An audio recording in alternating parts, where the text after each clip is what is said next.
Hello friends, welcome to Learner's Planet. Friends, in this session I am going to take the questions from CAT 2002 quantitative aptitude paper. You must attend the basic sessions before you come for this session, right?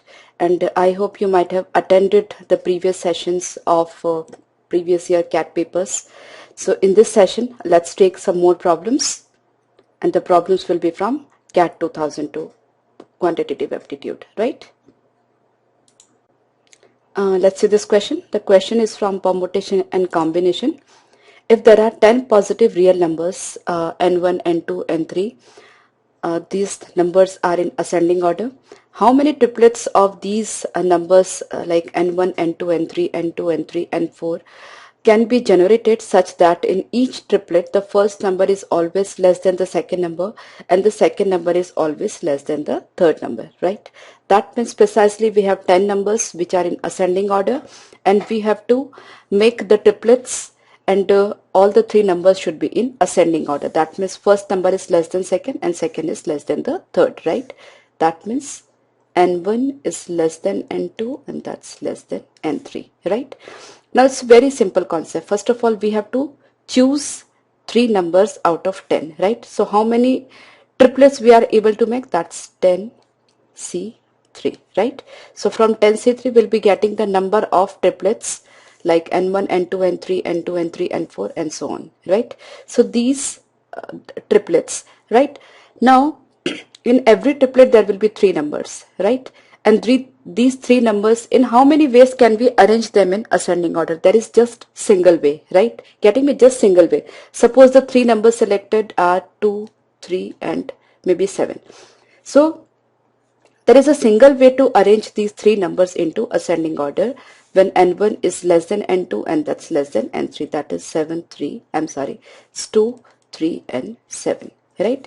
So whatever the numbers or whatever the triplets which are being selected, there is a single way of arranging them in ascending order, right? So how many triplets will be there? It's 10C3 only. No need to make any sort of arrangement. So what 10C3 is? It's 10 into 9 into 8 by 3 into 2, right? You have to go up to 3 steps down and then factorial of 3, right? So it's 3, 3, 2, 4, so it's 120, right? This is the question from CAT 2002. Such a simple question, just a very simple logic. Then when you are choosing the triplets, you don't have to arrange them since there is a single way of arranging the three numbers in ascending order.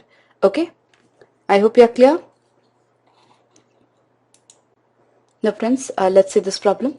In triangle ABC, the internal bisector of angle A meets BC at D. If AB is equal to 4, AC is 3 and angle A is 60 degree, then the length of AD is. First of all, I just draw the diagram of this triangle.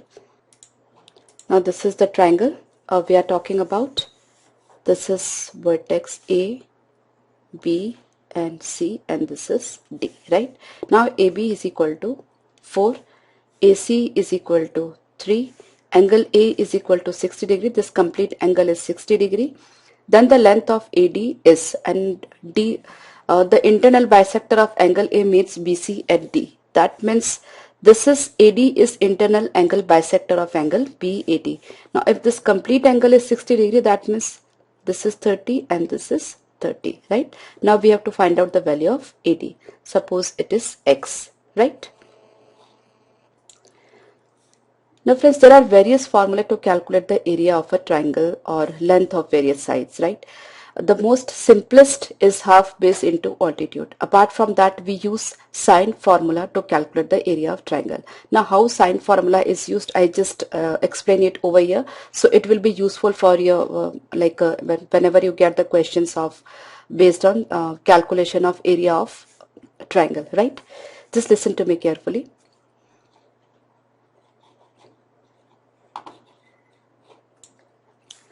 Now suppose we have any triangle PQR, right? So this is angle P, this is angle Q, this is angle R, right? Maybe the lengths are maybe say A, B and C, right? So what is sine formula to calculate the area of the triangle is half product of the sides and included angle, right? So suppose we know this angle and these two sides. So in that case, area will be A into C into sine Q, right? That's sine Q, or half C into B into sine R, or half B into A into sine B. So precisely it is product of the sides into half into sine of included angle, right? So it's A into C sine Q, B into C sine R, A into B sine P, and half of that, right? So this is how we can calculate the area of any triangle using sine formula. So the same funda I'm using over here. Now this is a complete triangle ABC, right? And this is made up of two triangles, that is ABD and ADC. That means the area of triangle ABC will be obtained by adding the area of triangle ABD and ADC, right? So I just write it over here. Area of triangle ABC is equal to area of triangle ABD plus area of triangle ADC, right? Now what? I just calculate the area of triangle ABC. What that will be? It's half 4 into 3 into sine of included angle. Now what is included angle? That is 60 degree. So it is sine 60 degree.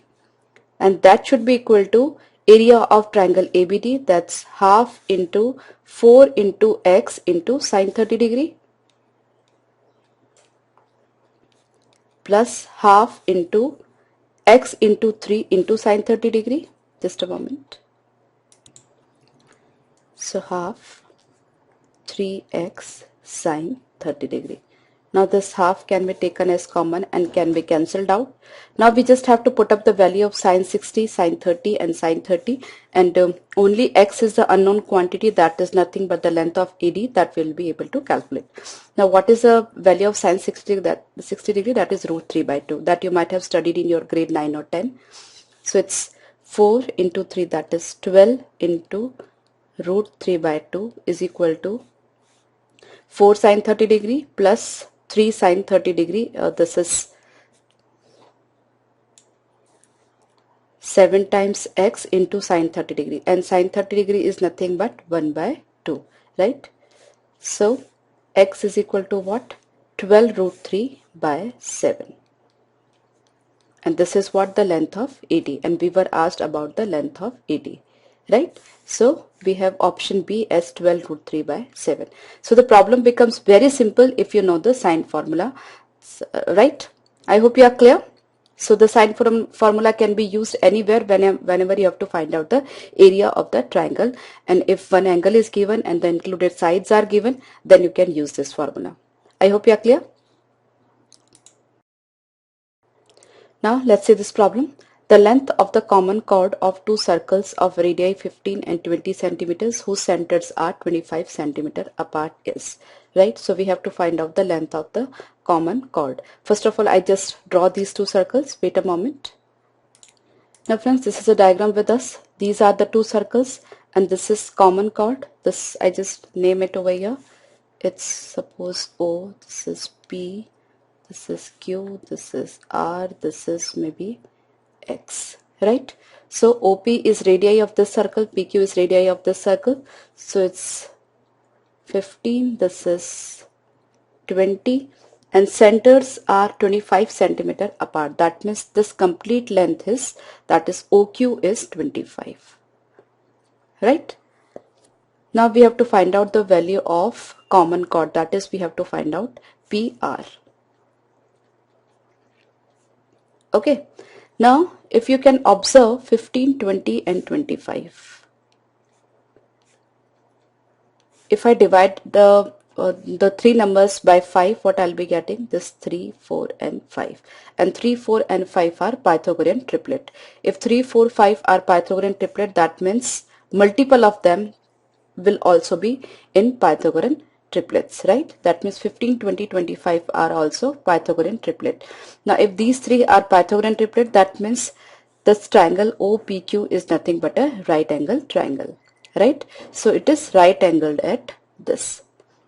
So the largest length, that is 25, will be hypotenuse. Okay, so 15, 20 and 25, this is the three lengths of a right angle triangle. Now we have to calculate px, right? And if we double px, it will be give us the value of pr, right? Now how do I calculate px? What I do is, see, px is nothing but perpendicular on OQ, right? Now what will be the area of this triangle? That is OPQ, that is half of 15 into 20, right? That is of any right angle triangle, the area is half perpendicular into base. Okay, in other ways we can write out as half base into altitude, right? So base is what? 25, and on this base altitude is px, that we do not know, that we have to calculate. So I just take it as unknown quantity, right? So px is equal to 15 into 20 by 25. So px is 4 into 3, 12. That means the complete length PR is 24, right? So it's 24. Now you must be wondering why I just doubled that. Since see, it's a property of chord and radius, that if we drop a perpendicular from center on any chord, it bisects the chord and it is perpendicular over there, right? So or in other words, if we drop a perpendicular, it will bisect the chord. So this angle is 90 degree. That means this length OX will bisect this chord. Okay, so this is how X is the midpoint of PR. So to get the complete value of PR, we just doubled PX. So that's 24 centimeter, right? So the problems becomes very simple. Okay. Now let's see this problem. On a straight road XY 100 meter long, 5 heavy stones are placed 2 meter apart beginning at the end X. A worker starting at X has to transport all the stones to Y by carrying only one stone at a time. The minimum distance he has to travel is, suppose this is X, Y, and the complete length is 100 meter, right? This is what, 100 meter. Okay.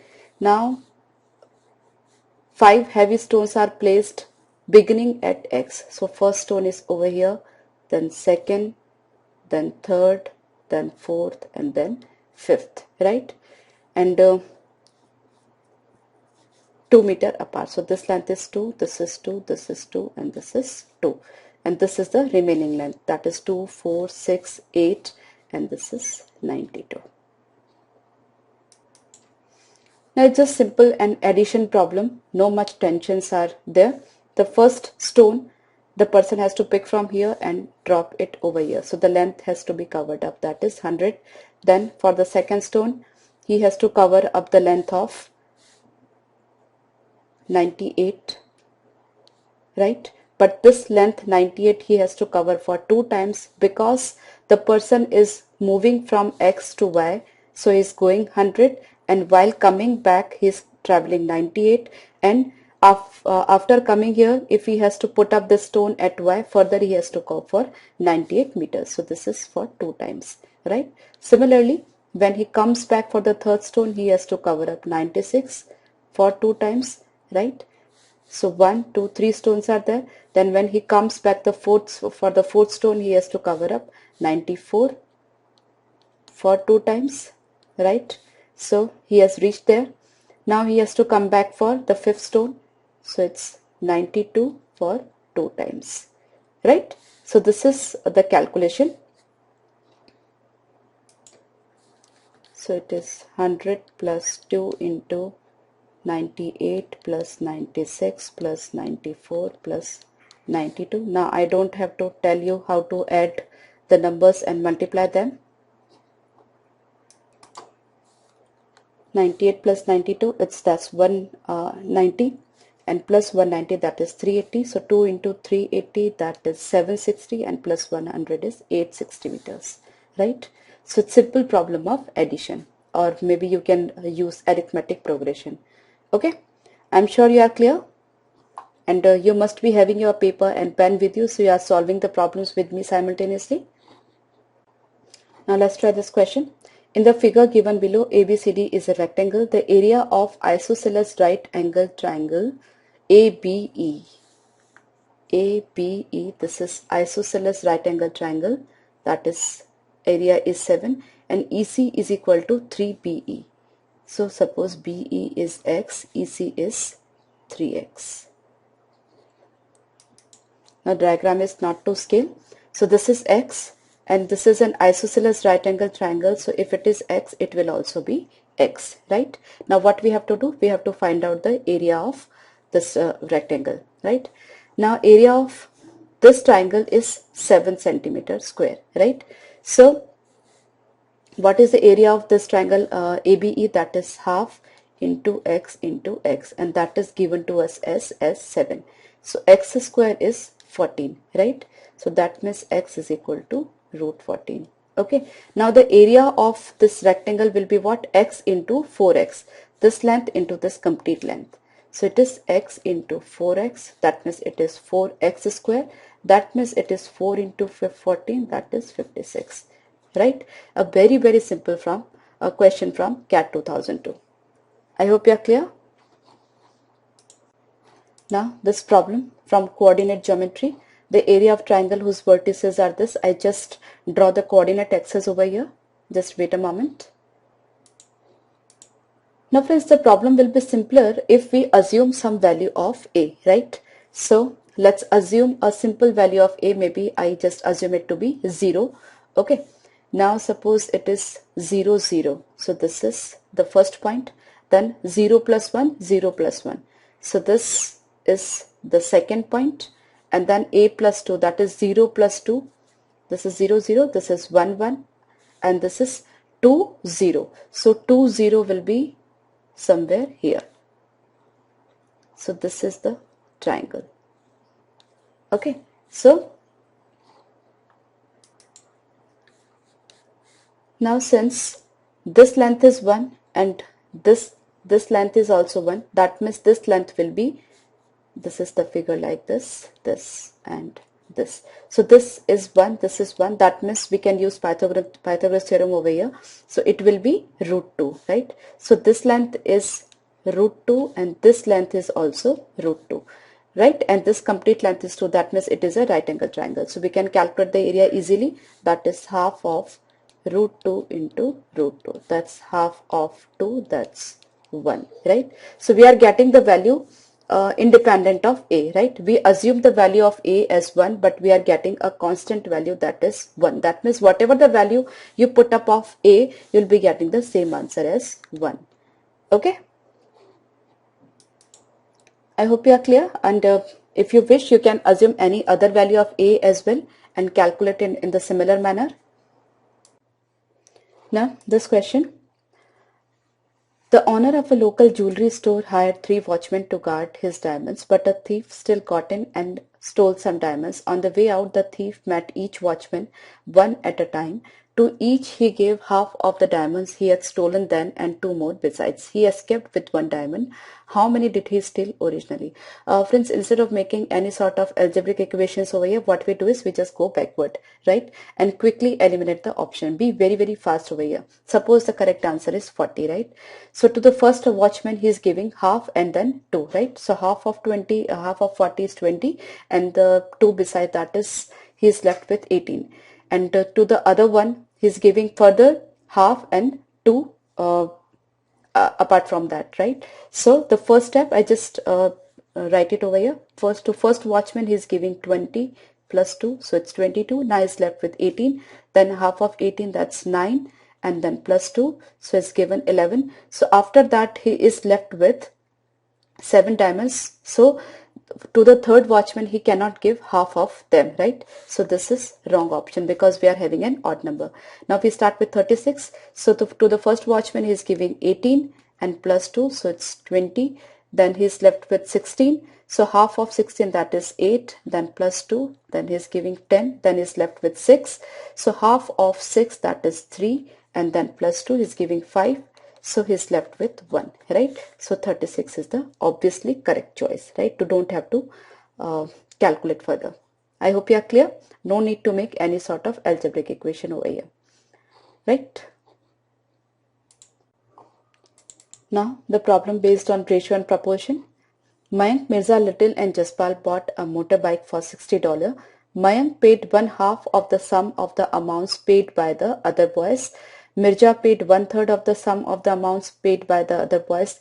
Little paid one fourth of the sum of the amounts paid by the other boys. How much did Jaspal have to pay? Now, friends, the problem is very simple. You can do it even mentally. Mayank is paying one half of the other. This is Mayank and this is remaining, right? If remaining is paying X, Mayank is paying half of X, right? So if it is they are paying X, he is paying 2x, and this is Mayank is paying X, right? So the ratio of Mayank and others is 1:2. That means in all, Mayank is paying one third, right? This is X plus 2x, that is complete 3x, and Mayank is paying X, right? So it's one third of the total. So Mayank is paying 20, right? Similarly, the other person, Mirza, is paying one third of the sum by the other. So it's Mirza and remaining. So it is 3x and it is X. So in all, Mayank is this Mirza is paying one fourth of 60. So that's 15. Similarly, the third guy, Little is paying one fourth of the sum. So it's Little and remaining. So if it is 4x, it is X. So in all, Little is paying 1/5 of the total. So 1/5 is 12, right? So this is Mayank, this is Mirza, this is Little, and jointly they are paying 5 plus 2, 7, 2, 3, 4, 47 they are paying. So the remaining $13 this guy Jaspal is paying. Okay, no need to go for bigger calculation. It's very simple. Like I have just shown you over here, but you can calculate it mentally, right? Now we have an interesting question. Shyam visited Ram during his brief vacation. In the mornings, they both would go for yoga. In the evenings, they would play tennis. To have more fun, they indulged only in one activity per day. That is, either they went for yoga or played tennis each day. There were days when they were lazy and stayed home all day long. There were 24 mornings when they did nothing, 14 evenings when they stayed at home, and a total of 22 days when they did yoga or played tennis. For how many days Shyam stayed with Ram, right? Now I assume that the number of days which we have to find out, that is Shyam stayed with Ram, is X days. Now in X days, X mornings are there and X evenings are there, right? So out of X mornings, these persons were 24 mornings when they did nothing. So total X mornings are there. So in 24 mornings they are doing nothing. That means in the remaining days they are playing they are doing yoga, right? So X minus 24 mornings they are doing yoga. Similarly, there are total X evenings, and out of this X evenings, 14 evenings they are doing nothing. So remaining X minus 14 evenings they are playing tennis, right? So these days they are playing, they are doing yoga, and these days they are playing tennis. So in all it is 22 days, okay, because they are indulging just for any one activity per day. So this is for yoga or this is for this tennis. So it's 2x is equal to 24 plus 14 plus 22, that's 60. So x is equal to 30, right? So the stay of Shyam was 30 days with Ram. Okay, very simple problem, but interesting. Now friends, let's see this problem. Amol was asked to calculate the arithmetic mean of 10 positive integers, each of which had 2 digits. By mistake, he interchanged the 2 digits, say a and b, in one of these 10 integers. As a result, his answer for the arithmetic means was 1.8 more than what should have been. then b minus a equals. Before we proceed for this problem, I would just like to discuss over here a property of two-digit number and the numbers obtained by interchanging the digits of this particular two-digit number. Suppose we are having a two-digit number xy, right? So xy, if this is a two-digit number, it can be written as 10x plus y. And if I reverse the digit, it will be yx, and that is 10y plus x, right? So if I deduct this two-digit number from this, that is obtained by interchanging the digits, what I'll be getting? It's 10y plus x minus 10x plus y. So what I'll be getting? 9 times y minus x, right? So this is the difference of two-digit number and its interchange digits, right? So we can observe that if we deduct a two-digit number from the number which we are getting by interchanging a digit, it's always multiple of 9, right? We are able to see that it's 9 times y minus x.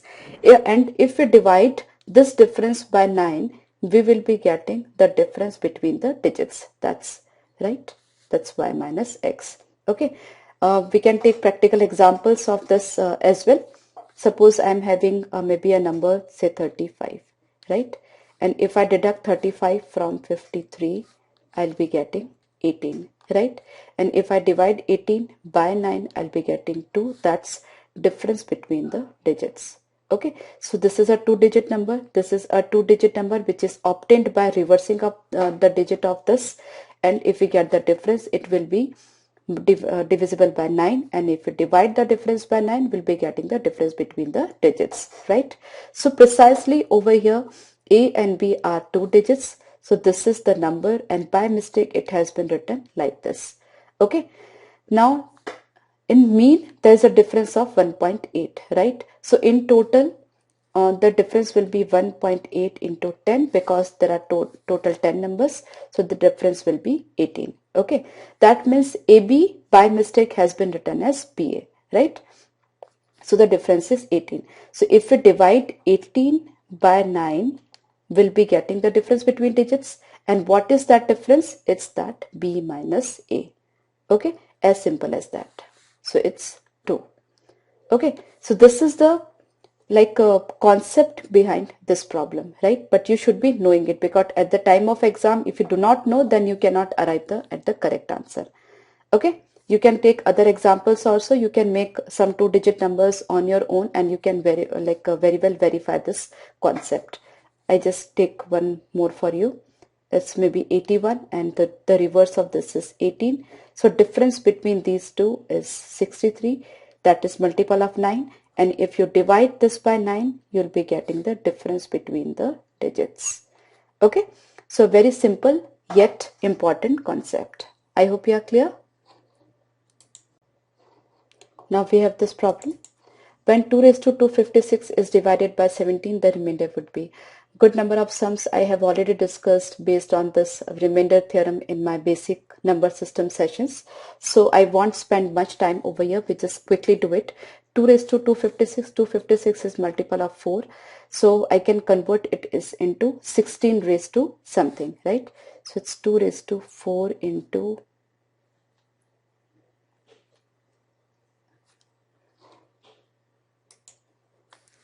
64, right? That is 16 raised to 64. Now 16 can be written as 17 minus 1 raised to 64. So if we divide this expression by 17, we'll be getting the remainder as minus 1 raised to 64.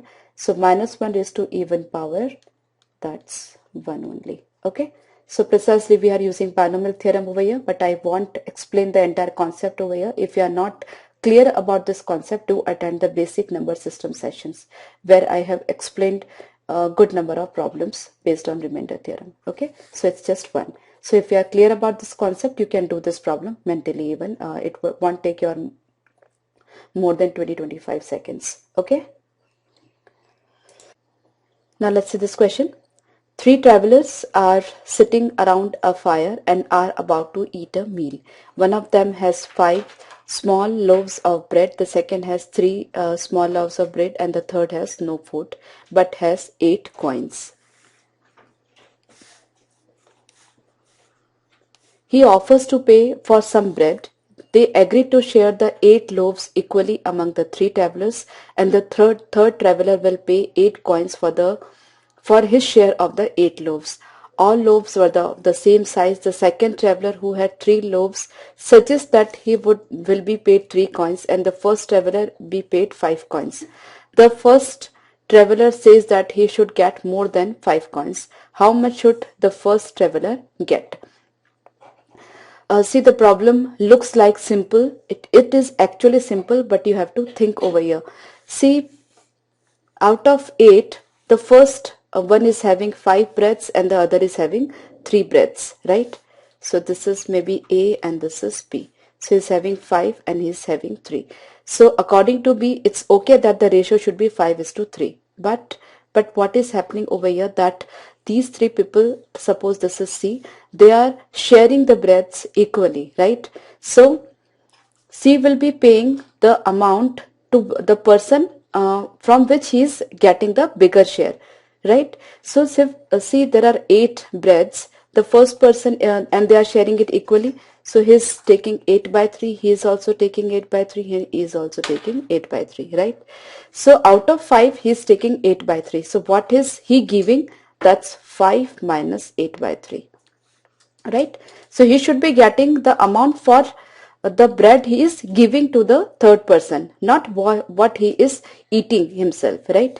In this case, he is having 3 and it's giving 8/3 to the third, 8/3 he is consuming himself. So he is giving 3 minus 8/3, right? So this is what? 15 minus 8/3, so it's 7/3, and it is 9 minus 8/3, so it's 1/3. So precisely the ratio should be 7:1, right? So 7 rupees should go to A and 1 rupee should go to B. That will be the justified distribution of the amount. Okay. Good number of people confused over there. They distribute them in the ratio of 5:3, but this is wrong, because they should get the return on the bread which they are giving to C, right? Not on in starting whatever they are having in their hand, right? So 7:1 is the correct ratio. That means 8 rupees. So 7 rupees will go to A and 1 rupee will go to B, right? A simple yet conceptual problem. I hope you are clear. Friends, will be taking more such problems or in fact problems from previous year CAT papers in our next session. Do revise this session and the previous sessions as well. Bye bye. I'll see you in the next session once again.